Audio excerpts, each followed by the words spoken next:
Hey guys, Brian here with Wolf's Prairie Outdoors. Hope you guys enjoyed that intro. This is the overview of our 1894 CST build. We've been meaning to get to this video for a little while. We've just been busy and haven't had a chance to do it, but we finally got the rifle dialed in and exactly where we want it, and it is running like a champ. If you're just joining us, hit the link right up here. It'll take you to the playlist where you can see the build for the entire rifle. Up front, what we've done is add an M-lock rail so we can add our Hoptic USA quiver. These quivers are amazing. They're bomb-proof, really well made, machined aluminum, and just absolutely love them.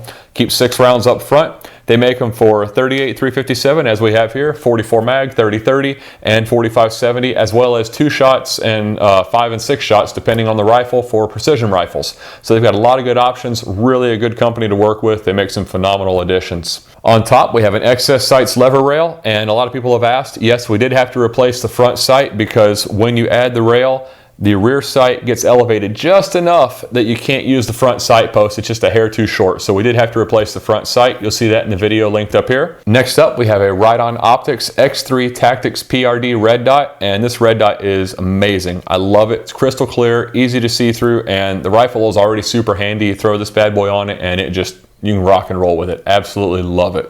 For the internals, we upgraded to a Ranger Point Precision trigger kit, which is a wider, flatter, serrated trigger. Gives you a better purchase on the trigger with that flatter, wider face, and the serrations are just awesome. You get a really tactile feel.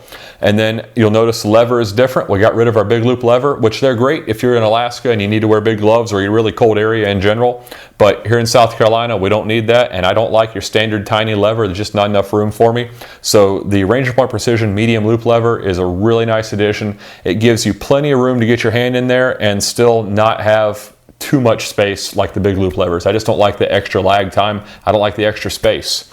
Speaking of levers, yes, the rifle is unloaded for those of you wondering. We also have the Ranger Point Precision loading gate, which really aids in loading because the original loading gate was really stiff on this. I know you can do some things to work them out where they're not as bad, but honestly, I wanted to upgrade anyway because I like the black and silver offset throughout the whole rifle. That's one reason I've got the Underwood ammo up front. You've got nickel plated cases, and I just think the black and silver looks really good together all throughout the rifle. We also replaced the mag follower with a Ranger Point Precision mag follower because it has helical grooves cut into it, so it cleans the mag tube as you're shooting. Works out really well for us. That's pretty much it for our additions to the rifle. We've got a QD sling point up front on the left side, Midwest Industries, and on the back end, as you can see here, we also added a QD point. It's a bit non-standard, but it works really well, and it keeps the sling on the far side where I like to have it when I'm shooting. We got the idea from Chris Costa's Thumper rifle that was built by Steve over at MadPig Customs. Absolutely beautiful 1895. Steve does some phenomenal work. Check out his Instagram page. We got it linked below for you. And I absolutely love the idea, so we went ahead and did it. And I meant to film it for you guys, but it was one of those midnight things that just kind of happened, and I went to work and made it happen. The way I did it was I laid the rifle down. I got the sling swivel point.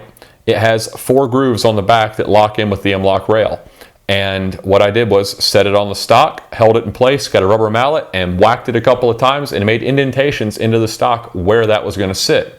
Then once I did that, I got a nail set and took my hammer and just lightly tapped until I relieved enough wood in those areas, tapping it down little by little until the M-lock sat flush on the stock. Once I did that, I got a drill with a drill bit, the proper size for the screws I was going to be using, and I pre-drilled the stock in both locations to lock it in where it was going to go.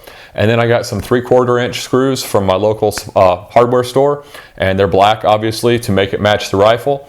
And the 3/4 inch screws give me plenty of bite into that hardwood stock, and just tighten it down and you're good to go. And I think it looks really good.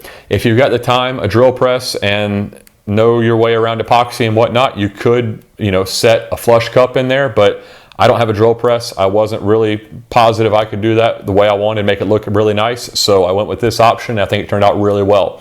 I'm very happy with how the rifle turned out. Everything runs phenomenally well. Check back soon. We're going to take it out to the range and show you guys just how well everything works on here, and I think you're really going to like it. This rifle is just phenomenal.